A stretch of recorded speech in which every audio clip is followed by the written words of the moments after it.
네, 오늘도 간밤에 나온 글로벌 이슈들 콕 짚어드리겠습니다. 그러면 오늘의 주요 키워드부터 함께 만나볼까요?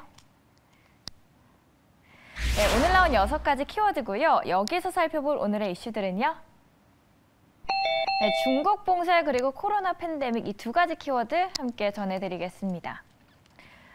미국이 팬데믹 국면을 벗어났다는 보도가 전해졌는데요. 누가 어떤 근거로 이야기를 꺼냈는지 자세히 보시죠.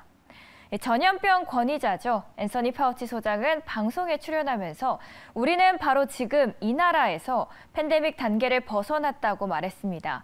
우리는 지금 확산이 낮은 수준에 있다면서 만약 미국이 팬데믹 단계를 지났느냐고 묻는다면 내 대답은 그렇다고 전했습니다. 파우치 소장은 미국의 코로나19 상황이 세계의 다른 지역에서 일어나는 일을 꼭 그대로 반영할 필요는 없다고 지적합니다. 팬데믹이란 건 전 세계를 통틀어 광범위하고 빠르게 퍼지는 전염병을 뜻한다면서 지구촌 상황을 보면 이 팬데믹이 여전히 진행 중이란 데에는 의심의 여지가 없다고 말합니다. 이번 파우치 소장의 발언은 앞으로 코로나19 유행이 특정 국가나 지역 단위에서 다소 차등화되면서 국지적으로 일어날 수 있다는 의미로 풀이될 것으로 보입니다. 미국에서는 코로나19 변이로 이 코로나19가 크게 확산됐다가 수그러든 뒤 최근 신규 확진자가 대체로 안정적인 동향을 보이고 있습니다. 26일 기준으로 뉴욕타임스의 데이터에 따르면 이번 환자나 사망자는 팬데믹 초창기를 제외하고는 가장 낮았던 지난해 여름 수준을 기록했습니다.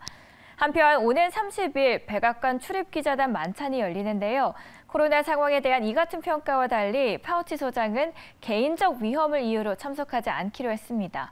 따라서 바이든 대통령은 행사에 참석하지만 파우치 소장은 코로나19의 위험성을 이유로 불참하는 셈이 되는 겁니다. 네, 다음 기사는 중국 봉쇄로 타격받은 중국에 대한 보도입니다. 무리한 제로 코로나 정책으로 중국이 경기 침체 위기에 빠지면서 재발등을 찍고 있다는 지적이 그동안 많았죠. 중국은 상하이에 이어서 베이징까지 코로나19 공포에 사로잡히면서 시진핑 중국 국가주석이 경기 부양을 위한 인프라 투자 확대를 부랴부랴 지시하고 나섰습니다. 이번 의도는 시 주석이 인프라 투자를 통해 경기 위축을 방어하겠다는 태도로 풀이됩니다. 시 주석은 전날 중앙재경위원회 제11차 회의를 열었습니다. 그는 인프라는 경제, 사회 발전의 중요한 버팀목이라면서 인프라 건설 강화를 위한 전면적인 노력을 촉구했습니다. 이번 인프라 건설 속도전은 중국의 올해 성장 목표인 5.5% 안팎 달성에 대한 회의적 전망이 확산하는 상황 속에서 나왔습니다. 올해 1분기 GDP 성장률을 4.8%로 선방했죠. 하지만 코로나19 재확산으로 2분기에는 급격히 하락하고 연간 성장률은 3에서 4%대 초반에 머물 것이라는 글로벌 주요 기관들이 전망을 하고 있습니다. 중국은 경제의 직격탄인 제로 코로나를 변경할 생각은 없어 보입니다.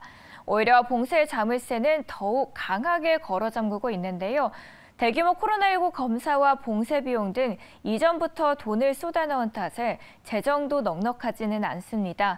결국 중국은 민간 분야의 경기 부양의 재정적 무게를 떠넘길 것이라는 관측이 대기되고 있습니다. 네, 이렇게 잠든 사이 나온 따끈한 외신 보셨고요. 오늘도 이렇게 키워드 함께 하셨습니다.